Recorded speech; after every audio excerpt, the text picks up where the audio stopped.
শবে বরাতের রাতে আমরা কি কি আমল করতে পারি।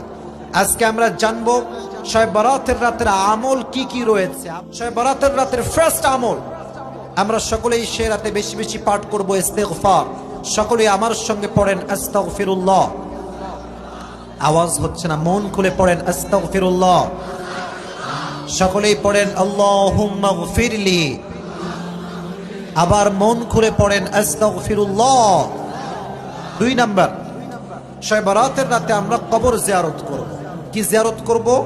কবর জিয়ারত করব। হাদিসে এসেছে নবীজি এই রাতে কবর জিয়ারত করতেন, তবে তিনি দল বেঁধে যেতেন না, একা যেতেন। একা একা যাবেন, আব্বার জন্য, মায়ের জন্য, যে চলে গিয়েছে তার জন্য দোয়া করবেন। 2 নাম্বার আমল।